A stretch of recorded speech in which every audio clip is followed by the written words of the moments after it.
This is a study of human archetypes, so we are decoding the mechanics of the zodiac. It sounds a bit esoteric when you put it that way, doesn't it? A little bit, maybe, but I think we need to frame it like that from the start. Well, you're right. The mission for this deep dive is to, strip away the daily horoscope column. Yeah. We're getting away from the fluff about meeting a tall, dark stranger. Right, the stuff you read for 5 seconds and then forget. Exactly. We want to look at the engine under the hood. We're not here to predict your week. We're here to understand the architecture of personality. And that is such a necessary distinction to make right out of the gate, because our stack of sources today is, well, it's really fascinating. And frankly, it's quite eclectic. It's all over the map in the best way. It is. We're looking at these really in-depth personality profiles, a financial behavior analysis from the Times of India, which is fascinating, Super interesting. health-conscious rankings, and this is honestly my favorite part, a very, very heated debate from a Reddit community. Oh, the materialism debate. A very contentious debate about which sign is actually the most materialistic. That debate is something else. It's fascinating because it just shatters a lot of the stereotypes we usually see. It really does. I mean, it gets a little ugly in there, but it also gets real. It shows us how these archetypes actually play out in the messy reality of, late-stage capitalism. A perfect way to put it. And look, before we jump in, I want to be really clear about something. The goal here for this deep dive, it isn't to convince anyone to believe in astrology as some kind of cosmic magic trick. That's not the point. Not at all. It's to use these profiles as a framework, a way to understand human behavior. It's about recognizing patterns. Patterns, exactly. Why do some of us hoard money like dragons while others just, have to spend it on flashy cars? Why do some people retreat into a shell when they're hurt, while others will just charge headfirst into battle? Right. And whether you view this as a literal planetary influence or just a system of psychological archetypes that humans have developed over thousands of years to categorize each other, it doesn't really matter for this discussion. No, the why isn't the focus, it's the what. Exactly. It gives us a language. Yeah. It describes these fundamental character structures, our motivations, our internal conflicts. It helps us understand how we rule our own little kingdoms, Our own little kingdoms. I like that. So let's get into the machinery. Let's start with the water influence. Okay. But we aren't talking about water in the sense of just going with the flow or, relaxing by the pool. No, this isn't gentle flowing water. We are looking at two very specific, very intense expressions of it. We're talking protection and investigation. We're talking about Cancer and Scorpio. The heavy hitters. These are the two powerhouses of the emotional spectrum. Absolutely. So where do we start? Let's unpack Cancer first. So the date range we're looking at is June 21st to July 22nd. The source material, especially from the Times of India, consistently refers to them as the nurturing protectors. See, nurturing is such a soft word, though. I feel like in a modern context, that gets misinterpreted so easily. How so? It gets seen as weak or passive, It conjures up these images of someone just baking cookies and crying while watching a rom-com. Right, like they're just a puddle of feelings. Exactly, but the sources are pretty clear that this isn't a passive thing at all. It's anything but. Not at all, and that's a crucial distinction we need to make right away. The source emphasizes that this caring nature is actually rooted in tenacity. Tenacity, that's a much better word for it. It's active. It's a fierce loyalty. When they say a Cancer stands by their loved ones through thick and thin, they aren't just, holding your hand and offering platitudes. They're in the trenches with you. They're actively shielding you. They're taking the hits. It's that classic mama bear energy, isn't it? Precisely. The archetype here is the crab. That's the key symbol we need to visualize. Think about it. It has this hard, calcified shell on the outside. Impenetrable. Right. But it's incredibly soft and vulnerable on the inside. That shell isn't just for them. It's a fortress. It's a mobile fortress for the people they care about. So the protection is an extension of themselves. It is. The source notes that they will go above and beyond to keep their families safe. It describes this sense of responsibility that actually overrides their own needs. They will put themselves last every single time. Which, that has to be a double-edged sword, right? Because if you're constantly overriding your own needs, you're on a fast track to becoming a martyr. You burn out. It absolutely can be. That's the shadow side of this archetype, for sure. But in terms of pure capability, in terms of what they can do for others, it makes them formidable. They'll say. If you are in a crisis, you want a Cancer in your corner because they will take the hit for you, period. And then there's the other piece of it, the intuition factor. Ah, yes. The source calls it a superpower. It does. Now, hold on. Let's be careful here. Are we talking psychic abilities, crystal balls, and tarot cards? Because that's usually where you lose the skeptics in the audience. No, let's ground this in psychology. Yeah. The source does a good job of that. It grounds it in emotional sensitivity, not magic. Okay.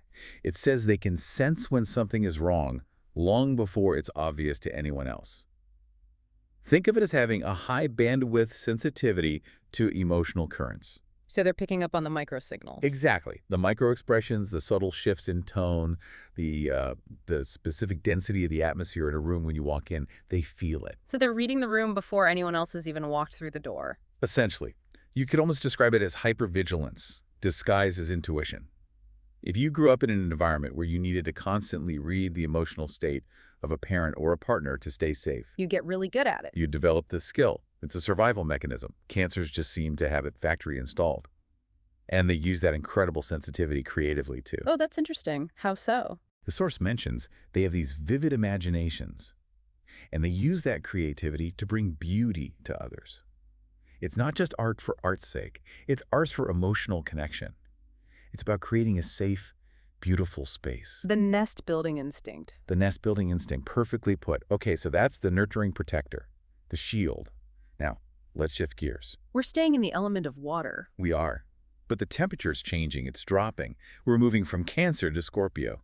The deep detective. The deep detective. I love that title. It just sounds like a noir film. It sets a whole mood. It fits perfectly. Yeah. Because if Cancer is the water that nurtures and protects, like a womb, or a safe harbor, Scorpio is the water that permeates, that crushes, that dissolves. It's deep ocean pressure. A completely different energy. Completely. The Astrotalk source highlights that this sign is ruled by two planets, Mars and Pluto. Okay, so let's pause and define those terms for the listener who doesn't track planetary rulers on a daily basis.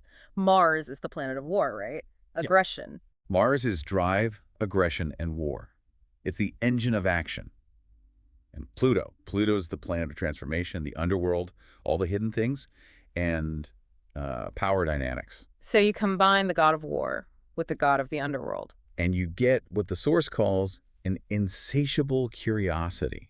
But let's be clear, this is not the curiosity of a child looking at a bug. No. This is the curiosity of a prosecutor looking at a suspect on the stand. It's aggressive curiosity. It's forensic. So they aren't just feeling the emotions in the room like Cancer. They are autopsying them. They're trying to figure out how they died. Exactly. That's brilliant. The metaphor here is the detective. They do not take things at face value, ever. Yeah. The source says their key strength is uncovering hidden truths. They dig, and they dig, and they keep digging until they find the absolute core of a matter. They must be allergic to superficiality. Terribly. Small talk must be like nails on a chalkboard for them. This reminds me of that friend who knows you're lying about being fine, not just because they feel it, like a Cancer would, but because they've been analyzing your behavior patterns for the last 3 weeks. They've cross-referenced your text messages, and they've noticed you stopped using emojis on Tuesday. Yes, that is such a Scorpio trait. They have this profound psychological insight. The source mentions they are incredibly skilled at deciphering human psychology, understanding why people behave the way they do. The why is everything to them. It's the whole game. They're looking for the motivation, the secret agenda, the hidden fear that's driving the behavior. But is that always healthy? I mean, it sounds exhausting to be constantly decoding everyone around you. It feels like you could never just relax. It is intense. It's incredibly intense. But the archetype argues that it's necessary. You need that person in the tribe who isn't satisfied with a Band-Aid. They want to perform the surgery. I want to find the tumor and cut it out. In relationships, they're the ones analyzing the dynamics rather than just reacting to them. In a crisis, they are looking for the root cause. They're asking, why did this break? Not just, how do we fix it? So, if I'm understanding this correctly, Cancer protects the family from the outside world, Yes. and Scorpio protects the family from the lies within, from the secrets that could rot it from the inside out. That is a brilliant, brilliant way to put it. That's the perfect summary of the dynamic. Okay, wow. Let's leave the deep waters for a moment. We are surfacing and moving to fire. A very different element. But this isn't just any fire. The source calls it mutable fire. We are talking about Sagittarius. November 22nd to December 21st. the centaur. This source we have from Yoga LYFE was really, really interesting because it broke down the mythology of the centaur in a way I hadn't really thought about before. It's a struggle, isn't it? It's a hybrid creature. It's inherently conflicted. It is. It's the classic duality of man, represented in one single figure. You have the horse part, the beast, The animal nature. the animal nature. The source describes this as instinctual, hedonistic, lusty. It's the drive for pure physical experience, running, sex, eating, just feeling the wind in your hair. It's Yeah. the joy of having a body, And then you have the human half rising out of that animal body, holding a bow and arrow, the human torso and mind. and the arrow. What does the arrow represent? The target, the goal. The source says the arrow represents the ray of the sun. It's aspiration. It's the aim toward higher consciousness. So you have this being that is half animal, wanting to run wild and indulge in all the pleasures of the earth, And half human. aiming for the divine, for philosophy, for God, for meaning.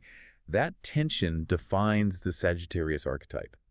They are constantly torn between, I want to go party in Ibiza for a month, and I want to understand the nature of consciousness in a silent ashram And they probably want to do both in the same week. in the same day, if possible. And the source breaks this down into 3 distinct sub-archetypes to help us understand how they manage that tension. Okay, let's hear them. The first one is the gypsy. Right. And this speaks directly to that wanderlust, the deep, undeniable need to wander, both physically and mentally, in a search for truth. I think we all have a little bit of that fantasy of just selling everything, buying a van, and traveling the world, the whole hashtag van life thing on Instagram. Oh, for sure. But for this archetype, it's not just a fantasy or a desire. It's a core mechanism for finding meaning. They feel that if they stay in one place for too long, they are literally rotting. They need to expand their library of experiences to feel alive. But the source warns of a massive pitfall here, a really big one. A huge one. It calls it the butterfly effect. Right. Flying from flower to flower without ever landing. Exactly. The risk is that by denying themselves a safe home or any kind of real roots, their relationships become superficial. You can collect 1,000 acquaintances on your travels. Yeah. You know, people you met in hostels, people you had one great conversation with in a bar in Tokyo. But you never have that one person who really truly knows you. That's the danger. It's the potential for a profound loneliness in a life full of people. That's a heavy trade-off. It's the loneliness of the long-distance traveler. Okay, what about the second archetype? The student teacher. This connects to that knowledge hoarder trait. They are absolutely fascinated by learning new things. The source uses this great phrase. It says they try on ideas like souvenirs. I love that. It's so vivid. On my trip to Southeast Asia, I'll pick up a little Buddhism, and then in Europe, I'll grab some existentialism, maybe some conspiracy theories about the pyramids for the flight home. Exactly. They collect these systems of thought. But here's the pivot. Once they believe they've found a truth, a real one, they switch immediately from student to broadcaster. Ah, They want to shout it from the rooftops. They are natural publishers, podcasters, storytellers. They want to evangelize what they've learned because they're so excited about it. but there's a shadow side there too, isn't there? I mean, let's be honest, people who think they've found the truth with the capital T are usually, well, they can be a little annoying. The arrogance. That's the shadow side. The potential to believe they have all the answers. The source says they will argue until they are blue in the face. Because it's not just an opinion to them. No. It's a revelation they've discovered on their grand quest. If you disagree with them, you aren't just wrong. You're unenlightened. You haven't seen the light that they have seen. Which is a very slippery slope. And that leads us, I think, to the third archetype, the philosopher. This is the optimist. This is the one that really defines the sign for many people. The source talks about the rose-colored glasses. Always seeing the bright side. Always. They see the silver lining in absolutely everything. They genuinely believe that everything has a purpose, that every challenge is a lesson. It's all part of the journey. Which sounds great on the surface, but again, what's the catch? Is this just toxic positivity? It's the blind spot. That's the catch. They are often the very last to see sinister motives in other people. Because they can't imagine it themselves. Exactly. They project their own noble intentions onto everyone else. So they might stay in a bad situation, a bad job, a toxic relationship, far, far too long because they are convinced things must get better. They can't perceive the malice because it's just not in their nature. They keep waiting for the lesson that's never going to come. Right. And the source also mentions a guru complex here as well, which is tied to the student-teacher. How does that manifest? It's the danger of that evangelistic attachment to beliefs, whether it's a religion, a political ideology, conspiracy, or a New Age theory. The lesson for this archetype is to learn to lead by example, not by control. To be the guide on the side, not the sage on the stage. To live your truth instead of trying to force it on everyone else. Exactly. The source ends this whole section with a pretty stark warning, actually. It says, a despondent Sagittarius is a very sad thing indeed. I believe it. Because their core non-negotiable need is freedom. If you take away the adventure, the variety, the ability to learn and move, if you trap a centaur in a cubicle or a restrictive relationship, you kill its spirit. And a fire sign without fire is just ash. Wow. Okay, speaking of things that drive us and sometimes trap us, let's talk about money. This is where things get gritty. Ah, yes, the great materialism debate. This is going to be fun. This segment comes from a synthesis. We're combining a financial report on Taurus with that really lively Reddit thread where the community was basically at each other's throats arguing about which sign is truly the most materialistic. And it really boiled down to three main contenders, didn't it? It was a three-way race. It was. Taurus, Leo, and Capricorn. The heavyweights of stuff. Let's start with Taurus. The stereotype is that they are greedy, right? They want all the things. They're the hoarders of the Zodiac. Well, let's start with the basics. They are ruled by Venus, which is the planet of riches, beauty, and grandeur. So the potential is there. The Times of India report explicitly states they have a strong desire for enjoyment and luxury. They like nice things, no question. But the Reddit discussion added so much nuance to this. It really pushed back on the simple greedy label. One user pointed out that Taurus materialism isn't about flashing a logo. No. It's not about the brand name on your chest so that other people see it and are impressed. Right. And that's the key. It's about comfort and durability. It's quiet luxury. A Taurus might spend an absolute fortune on high thread count sheets that no one else will ever see. Or a perfectly cooked meal or a sofa that's built to last 20 years. Exactly. But they aren't necessarily buying the bright red sports car just to show off. If they buy that car, it's because the leather seats feel incredible and the engine has a satisfying rumble. It's sensory. It's for them. They want to feel good. They want the fabric to be soft against their skin, the food to taste amazing. And they want to feel secure. The source notes they are excellent with finances. They often find success in stable, tangible fields like agribusiness or real estate, things you can touch. They build wealth slowly. They save for tomorrow. They want a fortress of comfort around them. They are the old money archetype, as the saying goes. Money talks, but wealth whispers. Taurus wants to whisper. Okay, that's a fantastic profile. Now let's contrast that with Leo. A completely different animal. Leo's relationship with materialism is, well, the sources suggest for Leo, it's a means to an end. And that end is? Glory and attention. So they are buying the bright red sports car. Oh, likely, yes. Because it's fun, it stands out, and it makes people look. It's a prop on their stage. But here's the interesting counterpoint from the discussion that complicates things. Go on. Leos are often incredibly generous. They aren't hoarding their wealth like a dragon on a pile of gold. That's true. They're not misers. Not at all. They view money as freedom for fun adventures and for treating their friends. They want to be the one buying the round of drinks for the whole bar. The glory of generosity is just as appealing as the glory of possession. There's a specific anecdote in the source material that I found really, really telling. It involved a socialite who was a Leo sun with a Capricorn moon. Oh, yes, the gold digger allegation. That was a spicy comment. It was.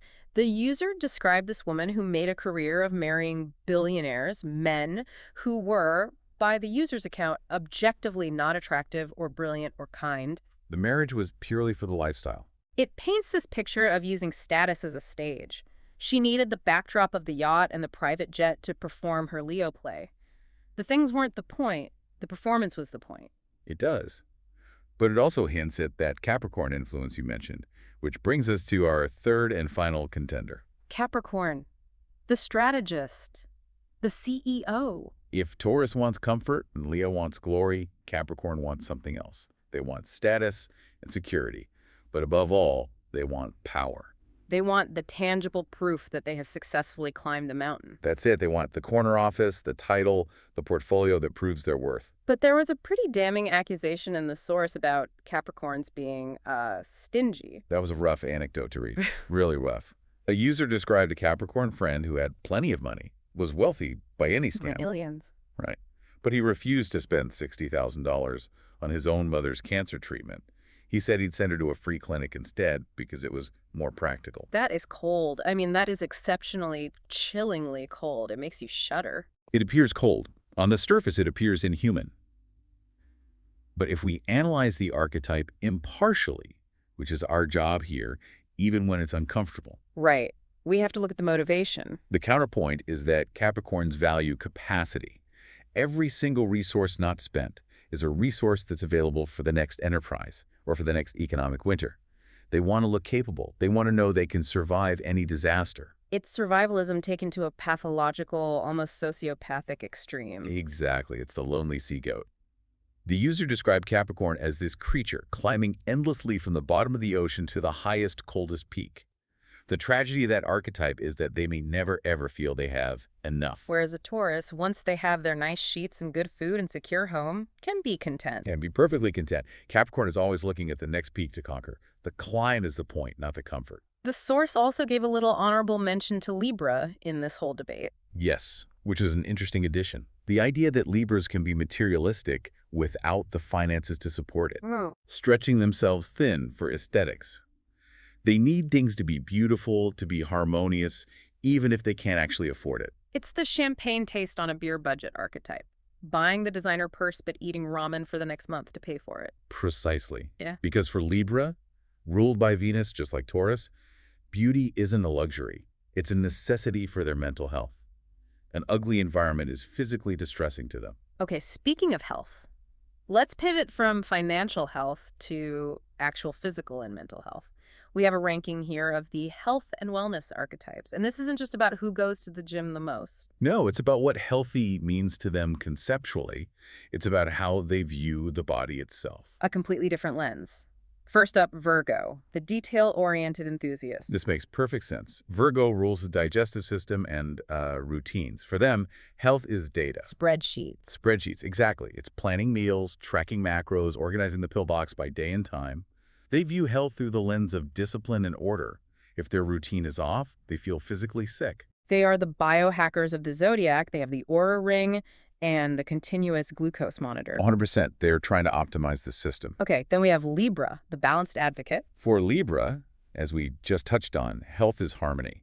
It's not just about hitting the gym hard. It's about the balance between mind and body. The whole package. It is. So, yoga, meditation, Pilates. Things that integrate breath and movement. If they are emotionally off balance or if their primary relationship is toxic, they will feel physically ill. They need equilibrium. Stress manifests instantly as physical symptoms for them. And Sagittarius, we know they need freedom. They need to move. So their health is rooted in movement. They are the energetic adventurer. They excel in sports, outdoors, hiking, competitive play, anything that gets the blood pumping. So stagnation is the enemy. Stagnation is their poison. A sedentary Sagittarius is an unhealthy Sagittarius, both mentally and physically. They need to burn off that fire energy. They need to sweat it out to clear their heads. And finally, Pisces, the intuitive seeker. This goes right back to that sensitive water element connection. They listen to their body's intuition. They know what they need. They just feel it. They feel it. They are drawn to water, so swimming is huge for them. Yeah. But also spiritual grounding practices, mindfulness, journaling. They need a healthy outlet for emotional expression to stay physically well. So if they bottle things up. If they bottle things up, it manifests as a mysterious illness. They're psychosomatic sponges. If they absorb too much negativity from the world around them, they will literally get sick. It's amazing how consistent these patterns are. They just repeat across different domains of life. The water sign needs emotional release to be healthy. The earth sign needs a solid routine. The fire sign needs action. That's the power of archetypes. Yeah. They're holographic. The wholes are contained in every part. How you do one thing is, in a way, how you do everything. Okay, let's look at another part then. Creativity. We have a source here from the Creative Lunch Club that ranks the most creative signs. And taking the crown, apparently, is Pisces. The visionary artist.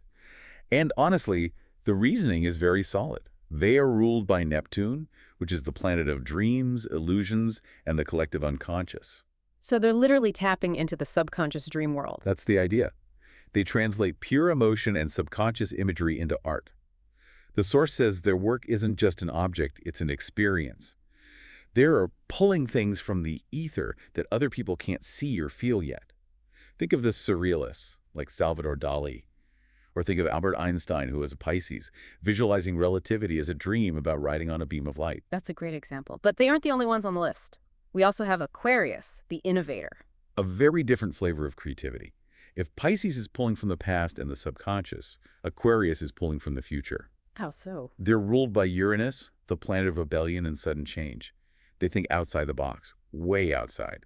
Their creativity manifests in science, technology, social change, and futuristic ideas. If Pisces is painting a dreamscape, Aquarius is designing the spaceship to get us there. They are the architects of the future. And Leo makes an appearance here too, which is no surprise. They're listed as the performer. Well, they're ruled by the sun, the center of the solar system.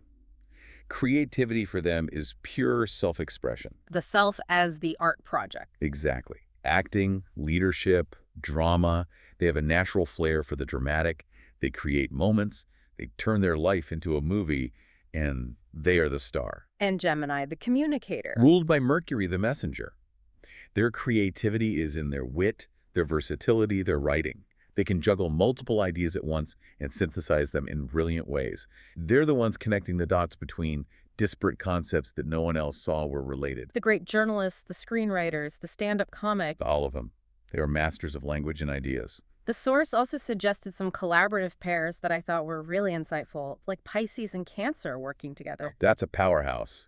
That's pure emotional depth. You have the Pisces vision and the Cancer nurturing protection. They can create something that makes people feel seen and understood on a profound level. A film that changes how you feel about your family. Exactly. Something that makes you cry in a good way. And what about Aquarius and Gemini? Pure intellectual brainstorming. The air signs together. They can bounce ideas off each other at the speed of light. It's a think tank in a room with two people. They can solve the unsolvable problem because they don't get bogged down in emotion or practical limitations at first. It's pure ideation. And the last one was Taurus and Virgo. The practical execution dream team. Taurus brings the sensory aesthetic, the look, the feel, the quality.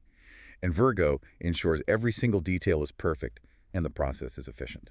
That's the team you hire to build your house. Or to design a product or plan a flawless event. They get things done and they get them done beautifully. So we've covered emotions, intellect, money, health, and creativity. We've touched on almost every aspect of life. Now, I want to try something fun to bring this all together. Okay, I'm ready. We have a source titled Zodiac Signs as Royalties. Oh, this is a great synthesis exercise. It basically summarizes the core leadership style of every single sign. It's a great way to wrap it all up. It is. So I'm going to run through these, and I want you to just give me the vibe. Imagine we are walking into the throne room. Who is sitting there? What is the feeling in the court? Let's do it. I'm game. First up, Aries. The fearless warrior king or queen. But they're not on the throne. The throne is empty. They're on a horse at the front of the army, charges into battle first, leads from the front. The whole court smells like sweat and steel. Very direct, very action-oriented. Okay, Taurus. The stable monarch. Yeah. The builder of legacies and lush gardens. They're on the throne, and it's a very comfortable throne. The treasury is full, the kingdom is prosperous, and the royal feasts are legendary. It's all about stability and earthly pleasure. The charismatic diplomat. The socialite royal. They are also not on the throne. They're working the room, moving between factions, keeping all the alliances alive. They know all the gossip in the court. They have spies everywhere, but they use them for leverage and information, not for murder. That's an important distinction. Cancer. The protective ruler. The mother of the nation. The kingdom is seen as one big family. Their motto is, I will take care of you, but don't you dare cross the family. The borders are closed and heavily guarded, but inside, everyone is fed and feels safe. You. The glorious king or queen. This is the Sun King at Versailles. Dazzling. They love the parades. They command the stage. The crown is the biggest one in the room, and every surface is covered in gold. It's all about performance, glory, and radiating power. Virgo. The perfectionist ruler. The administrator. The throne room is efficient. The taxes are filed on time. The roads are perfectly paved. Every single detail is planned out. It might be a little boring, perhaps, but the kingdom runs like a Swiss clock. Yeah. There is no poverty because the logistics are perfect. The peaceful mediator. Diplomacy above absolutely everything else. They are obsessed with keeping harmony in the court. They probably can't make a firm decision on the lunch menu, but they will single-handedly prevent a war through sheer charm and negotiation. The court is beautiful, full of art and music and pleasant conversation. Scorpio. The mysterious monarch. This one rules from the shadows, feared and respected in equal measure. You have no idea what they're thinking, but, without a doubt that they're in charge. This is the Spy Master King. The dungeon is probably full, but the streets are safe because no one dares to cross them. Sagittarius. The adventurous explorer, the philosopher king. They're probably not even in the castle. The throne is empty again. They're out exploring the borders of the empire or studying in a foreign library. They leave a regent in charge while they go out to expand the map and bring back new ideas. Yep. The ambitious emperor. This is pure empire building. It's all about strategy and the long game. They are methodically conquering the next continent while everyone else is sleeping. The laws are strict, the hierarchy is rigid, but the structure they build is unbreakable. Aquarius. The revolutionary. They are the ruler who wants to break all the traditions. They might even abolish the monarchy entirely to set up a democracy or a new kind of techno-utopia. They are the leader who refuses to wear the crown because they see it as an outdated symbol of oppression. And finally, Pisces. The dreamy sovereign. This one rules with empathy, art, and poetry. Theirs is a kingdom of the spirit. They might not be great at balancing the budget, and the military might be a mess, but the people feel understood, and the culture is rich with meaning. It's really incredible to see how all these threads weave together so consistently. We've gone from the emotional depths of the water signs, that protective shell of the crab, and the deep detective mind of the scorpion, all the way to the fiery ambition of the centaur. And we've seen how those grounded, earthy traits of the bull and the goat play out in our bank accounts, our homes, and our endless debates about materialism. And the creative visions of the fish and the revolutionary ideas of the water bearer. It's a lot to take in. It is. But ultimately, it's a tool set. It's a map of the human psyche with 12 primary territories. So here is where we want to leave you today. As we wrap up, I want you to reflect on that central tension we discussed earlier. The one between the rose-colored glasses of Sagittarius and the deep detective nature of Scorpio. That's the crucial question, isn't it? In your own life right now, in the situations you're facing, are you actively looking for the truth, even if it's uncomfortable, even if it hurts? Or are you looking for the silver lining?